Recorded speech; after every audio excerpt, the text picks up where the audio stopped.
Doing tonight.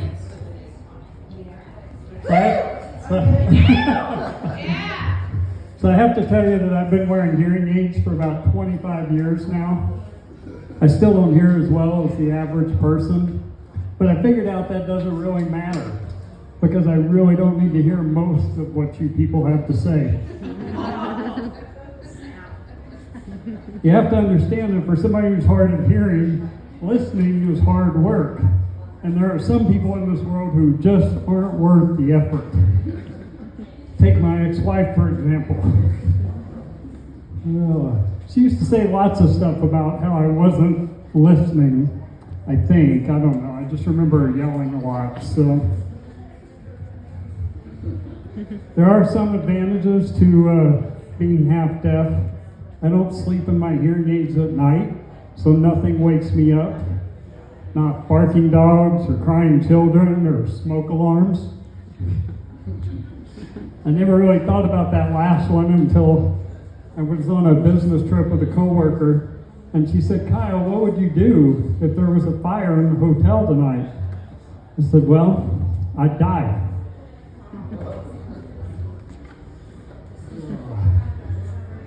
I do travel a lot for work, and I stay at the same hotel chain an awful lot. And so they figured out that I have this handicap and this disability, and they keep putting me in the handicap rooms. But I don't think that wider doors for wheelchairs and grab bars in the shower are really going to solve my issues here.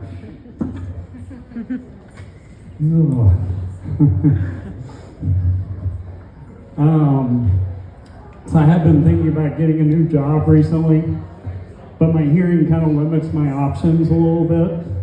For instance, do you really want your 911 operator to be hard of hearing? 911, what's your emergency?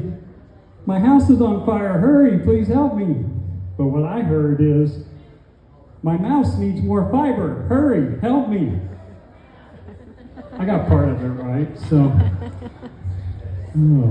I'll never be one of those comedians that does a lot of crowd work. For instance, sir, over here, what do you do for a living? Tax work. You're a plumber? Is that what you said? No. It just doesn't work very well, So, the funny thing is I've always had a lot of friends who are women, and they all think that I'm a good listener. In reality, what I'm good at is just staring intently and nodding while they talk about, I don't know, whatever it is women talk about. I don't hear most of it. So it is kind of a lesson to guys. You don't really have to listen. You just have to appear to be listening. Also, as my hearing's gotten worse through the years, I've gotten used to using the closed captions or subtitles while I'm watching TV. It's really helpful once you get used to reading them while still watching the action too. The other day I was on the treadmill and I was listening to an audio book, and there was this one part I just couldn't quite hear. I was like, man, I wish audiobooks had subtitles.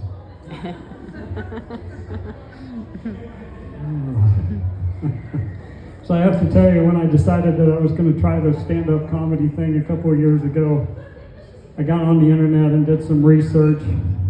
And according to the internet, there's an extreme shortage of middle-aged, divorced, white male comedians out there. So I decided that I had to get on stage and be a voice for my people. A few years ago, I lost 40 pounds over 4 months. And I did it just by changing my diet a little bit and walking.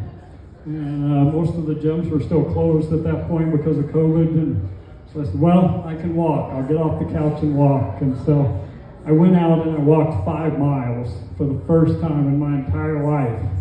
And I have a piece of advice for those of you who might want to try this. At some point about halfway into that 5 miles, turn around and go back the way you came. Learned that one the hard way. Just walked 5 miles for the first time in my life. I was cold, tired, hungry, and 5 miles from home. I had to Uber back by way of the McDonald's drive-thru. didn't really help with the weight loss that day.